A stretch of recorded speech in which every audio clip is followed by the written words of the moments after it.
Como encontrar ânimo e força diante das más notícias? Como se manter inabalável diante das frustrações da vida? No programa de hoje, você vai conhecer a história da pastora Kátia Lucena, que após seu marido sofrer um grave acidente de carro, precisou experimentar em Deus uma resiliência que não conhecia. Como ela encontrou forças para ir além da dor é o que você vai ver a partir de agora.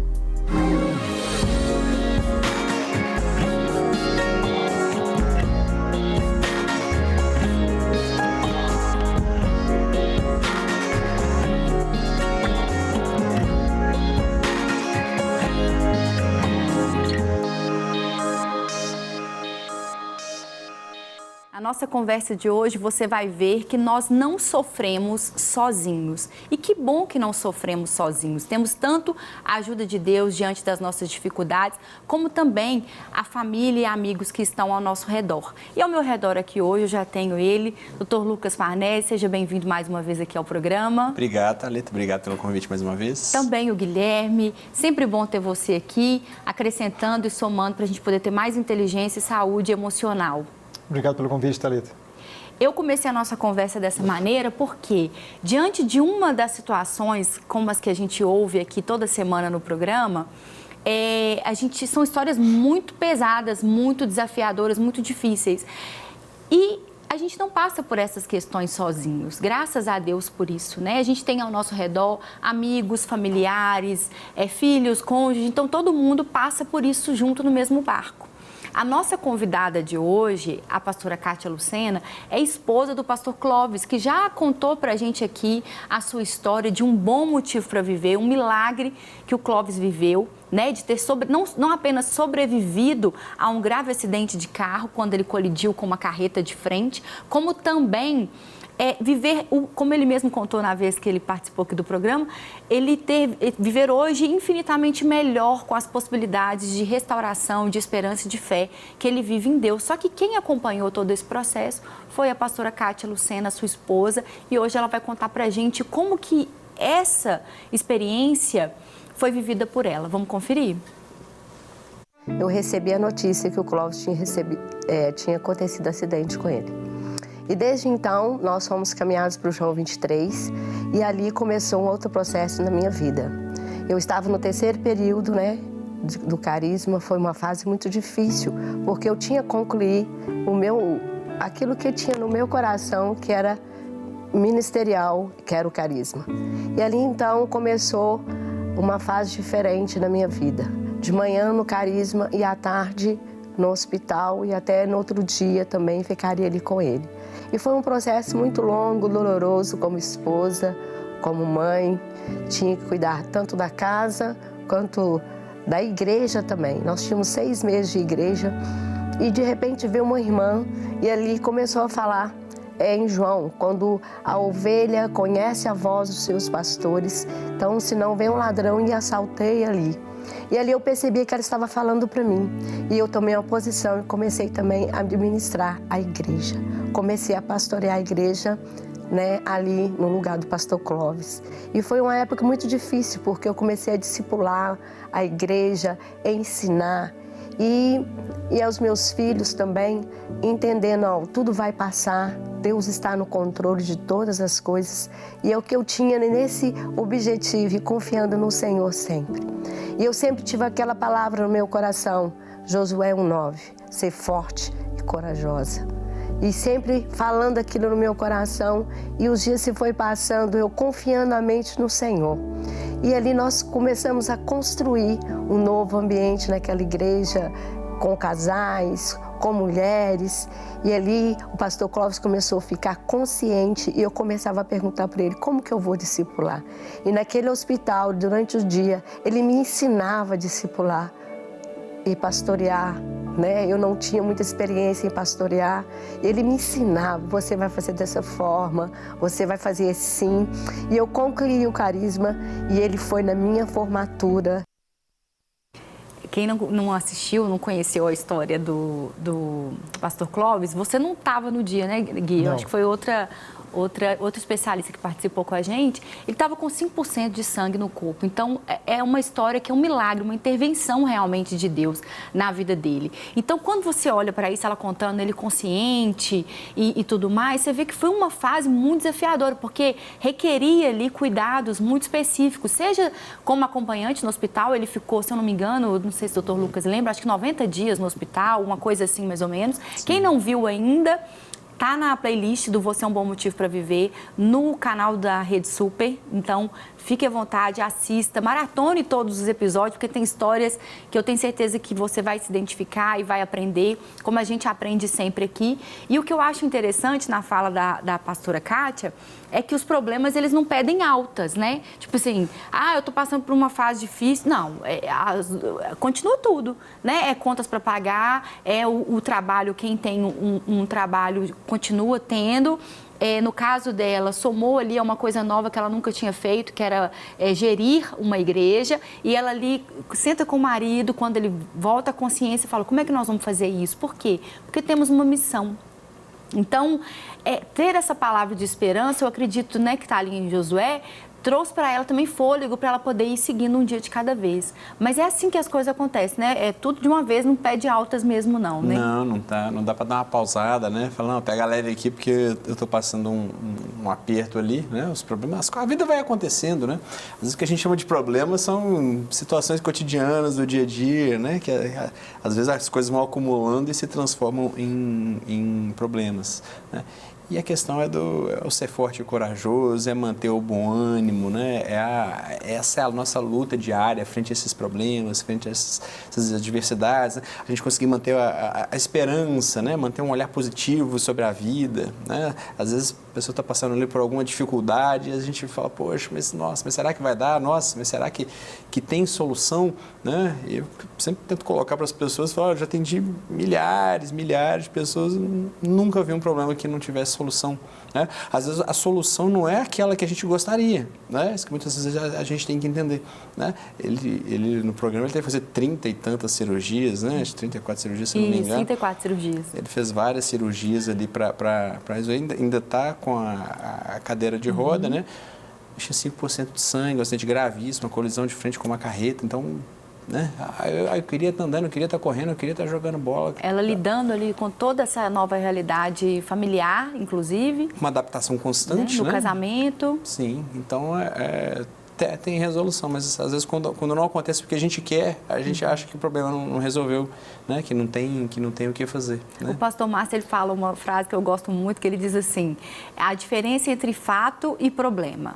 O problema tem solução, o fato é um fato, não tem como. Ele está hospitalizado, aconteceu um acidente grave, está vivo, então tem solução. Nós vamos, né, passar por todo o processo e tem solução. Pastor, mas e quando a pessoa morreu? Quando a pessoa morreu, é um fato. Então, você vai ter que gerir ali uma nova perspectiva em relação ao luto. Mas se é um problema, ele tem solução. Quando você vai resolver um problema a partir dessa mentalidade que ele tem uma solução, já que ele é um problema, a sua atmosfera, a sua mente, a sua cabeça muda, porque você para de ficar em torno do problema e vai querer buscar a solução. Foi o que a pastora Kátia fez. Sofreu um acidente, temos um problema, temos uma nova realidade, mas nós vamos resolver isso com a graça de Deus e vivendo um dia de cada vez. Eu queria que você falasse, Guilherme, emocionalmente, quais são os sintomas, qual é a nova realidade de uma pessoa diante de uma notícia como essa que a pastora Kátia recebeu. Thalita, no primeiro momento, todos nós vamos passar por uma descarga de ansiedade. Os neurotransmissores completamente ativados vai passar para a gente uma série de informações para que a gente fique num estado de alerta, para a gente poder ter uma atenção um pouco mais ampliada para pensar de forma mais coerente quais são as soluções e resoluções que eu preciso tomar naquele momento. É claro que junto disso existe uma enxurrada de emoções que vão convergir simultaneamente. É absolutamente comum e natural a gente esperar que essa pessoa ela fique num momento assustada, num outro momento com esperança, num outro momento entristecida. É absolutamente comum a gente esperar. A gente não vai depositar aquela ideia que é falsa dessa pessoa estar bem o tempo todo. De forma alguma, ela vai sucumbir, vai ter dia que vai chorar, e vai chorar escondido, dependendo da situação. Essa pessoa, só ela ali, o espelho, só ela e o travesseiro, que vai saber realmente da sua intimidade, das suas dificuldades pessoais. Esses são todos um conjunto de sintomas. Pode ter outras alterações de alimentação, de sono com relação a isso. O mais importante é perceber a quantidade e a duração desses sintomas, para a gente perceber se ela não entrou num quadro um pouco mais agudo, um pouco mais grave. E a gente vai medir, então, qual que é a necessidade de uma ajuda externa, qual que é a necessidade de um amparo diferenciado com relação a isso. Legal. Mas esses são sintomas inicialmente que a gente vai sempre esperar a partir de um susto, de uma surpresa do inevitável. Por isso que é importante ter um suporte, ter amigos, ter familiares, ter um suporte emocional especializado, ter uma ajuda. Eu lembro que no episódio da perda da minha mãe, eu, diante, né, como você disse, desse estado de alerta que a gente fica diante, alguém morreu, no meu caso, eu fiquei nos primeiros dias muito proativa, muito resolutiva, porque tinham muitas questões para serem resolvidas. E por ser a onda roxa de Covid em Belo Horizonte, tudo se transformou muito mais delicado do que já é um processo, e milhões de pessoas viveram isso diante da perda de pessoas queridas. E eu lembro que passou uns dias que o sangue abaixou, que o alerta ativou. Uma das primeiras coisas que eu queria muito fazer era buscar tudo que era da minha mãe. Aí me deu, assim, aquele sentimento, uma parte de muita saudade, de querer as coisas de volta, como se aquilo ali fosse resolver alguma coisa, e não resolve. E do outro lado me deu uma paz, um alívio, de tipo assim, que bom que eu resolvi enquanto o sangue estava quente, que bom que eu resolvi enquanto eu estava num estado de alerta, porque senão, de repente, eu ia me entrar num desdobramento de apego muito grande àquilo ali. E, de fato, nós não estamos prontos para poder abrir as gavetas dos nossos pais.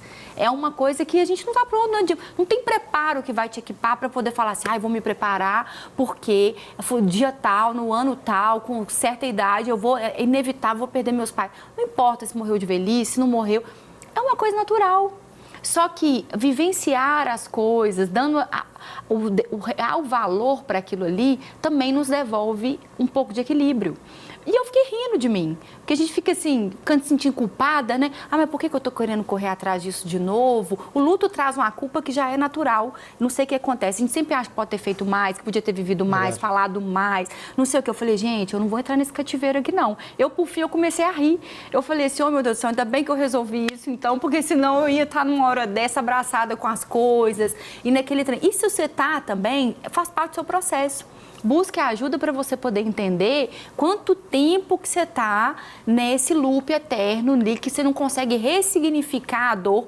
Eu acho que uma coisa que mostra que a gente, não sei, eu não sou especialista, vocês que vão me dizer, mas para mim funcionou dessa maneira. Quando eu começo a rir sobre o que eu vivi, é porque o negócio já está num outro significado na minha vida. Eu acho que o humor, ele é bom para tudo, né?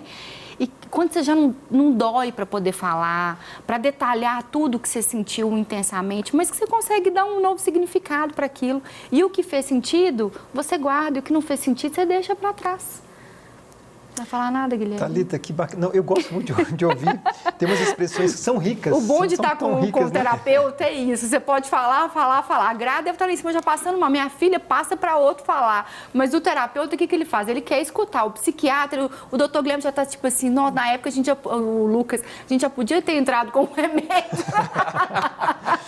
Tinha resolvido. Você fala essa expressão, as expressões que a gente usa, né, que fazem parte da nossa, principalmente aqui em Minas, né? Assim, eu aproveitei que eu estava com sangue quente. Isso que a gente está falando, né? Você está aí com enxurrada ali de neurotransmissores ali, você está completamente envolvida para resolver isso. Thalita, quanto que é comum a gente viver aquele luto um pouco tardio, né? A hora que a coisa para. Eu lembro uma vez que o meu filho teve um acidente, machucou, e a gente tem que estar lá pronto para poder resolver aquilo, levar para o hospital, fazer tomografia, fazer exame. Eu lembro que quando ele já estava em casa, eu sentei no chão da cozinha e despenquei a chorar. Chorava igual, minha esposa assim, gente, chorava igual criança chorando no chão. Depois que passa, né? Naquele momento você é imbuído ali daquela força para você tomar as resoluções necessárias, e esse tempo pode demorar o que é do pessoal de cada um. Né? Para uns vai ser uma semana, para uns vai ser 15 dias, né? Um ano, 6 meses. E que interessante quando você fala, qual que é um dos termômetros que a gente percebe? Quando falar sobre aquilo dói menos, quando falar sobre aquilo nos faz lembrar de coisas engraçadas e divertidas daquela pessoa, E porque a gente vai carregar realmente o que nós temos daquela pessoa internalizado em nós. O resto a gente vai jogar fora, vai guardar de lembrança. Mas o que fica? O que permanece? É o que ficou daquela pessoa na nossa própria vida. Em nós, né? Lindo isso. Então, não fica preocupado com quando você vê a pessoa muito resolutiva num momento desse, não. É ali, como você disse, neurotransmissores. É natural. Você não pode a pessoa ficar daquele jeito ignorando o luto ou o fato o resto da vida. Mas se ela está ali resolvendo, fazendo, acontecendo, eu acho que cada pessoa vai dando sinais do que ela está dando conta dentro do processo dela também, né? Vamos conferir um pouquinho mais do processo da Kátia. A nossa realidade hoje, nós estamos com uma ONG, né? Ali, no Renseri, com o Altelzinho. Eu estou ali à frente, ajudando ele, apoiando ele em tudo, em todo, né? E na igreja, eu sou pastora das mulheres. Eu confesso para elas que nós temos que ser mulheres inabaláveis, mulheres que não se curvam diante de tempestades. Temos que ser uma mulher invicta, né? Estruturada no Senhor, confiar no Senhor. Então, assim, depois disso tudo, eu acho que é uma nova vida que eu estou vivendo, né? Nossa, no ministério, profissionalmente, em tudo. E eu não tenho nem palavras para dizer o quanto o Senhor é fiel para cumprir aquilo que Ele tem nos prometido, né? E aí eu creio que o Senhor vai nos levar além daquilo que a gente possa imaginar. Mesmo em meio às lutas, em meio às tribulações, é confiar plenamente que existe um Deus, que Ele pode todas as coisas, que Ele nos vê em todo momento. O Senhor tem feito grandes coisas através desse acidente. Ele tem levado a gente além daquilo que a gente possa pensar ou imaginar. O pastor Clóvis, no programa dele, no dia que ele compartilhou, foi a mesma coisa, né, Lucas? Sim. Ele tem uma expectativa, né? Uma palavra de fortalecimento, né? De como que o Senhor suportou, né? E como deu ali a esperança, um novo olhar para a vida, né? Que é um relato muito comum, né? Das pessoas quando passam assim por esses eventos, né? Como a gente começa a ficar grato e valorizar pequenas coisas, né? Estica a musculatura de fé, né? Estica a musculatura, a gente para de querer coisas supérfluas, né? A gente se preocupa tanto, sofre tanto com coisa desnecessária, né? Com coisa que não vai trazer nada de grandioso, assim, para a nossa vida. A gente perde as pequenas boas coisas, né? As pequenas coisas que valem a pena, né? Coisas que a gente, às vezes, não valoriza, né? Porque é tão comum, tão corriqueira, tão do dia a dia, né? Às vezes é uma pessoa que está ali do seu lado todo dia, você vai valorizar quando perde, ou quando a relação já não está aquela coisa toda, né? E ela fala de mulheres inabaláveis, e ela não está querendo dizer de inabalável no sentido de viver num mar de rosas, tudo tranquilo, e eu vou... Não, mas de suportar realmente as realidades que aparecem para a gente. É um acidente, é um acidente. O tratamento, o pastor Clóvis contou que ele, para tomar banho, ele precisava de remédio, morfina, né? Que era um caso, assim... tão delicada a situação dele. Então, você lidar com tudo isso e não se dobrar como ela disse, se manter com uma espiritualidade saudável, com uma fé desenvolvida em Deus, né? Eu acho que não fingir que nada está acontecendo, mas dar o devido valor para as coisas. Thalita, que é importante falar sobre isso, porque senão a gente interpreta de forma equivocada essas expressões, né? Que são expressões ricas. Quando a gente pensa do Inabalável, essas mulheres que têm essa força, que são aguerridas, que têm ali toda uma motivação para poder se manter em pé e são determinadas, existe uma beleza com relação a isso e isso é muito rico. O que não significa que elas também não se entristecem, que não sucumbem, que não pedem ajuda.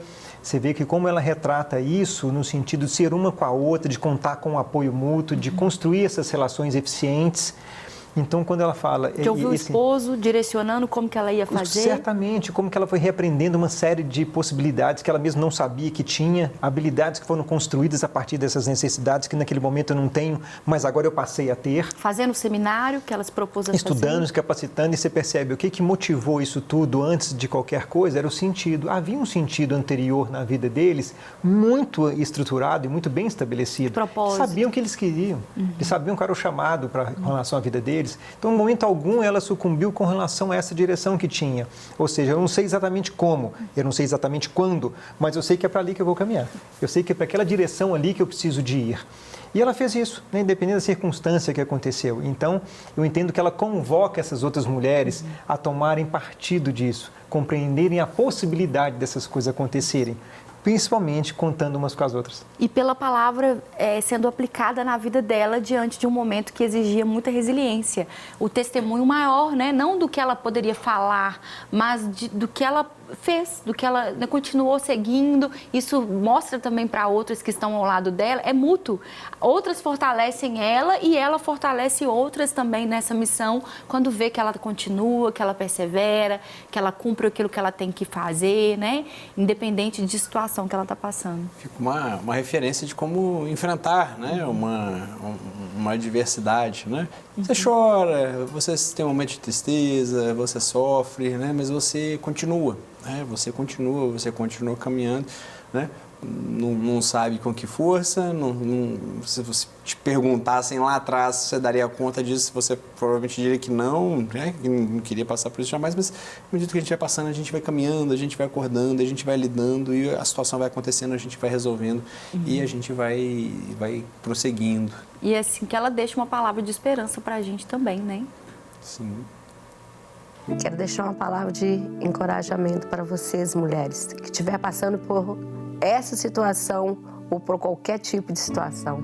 Seja forte, seja corajosa, não desanime da sua família, do seu ministério, permaneça firme, porque a palavra diz que tudo vai passar.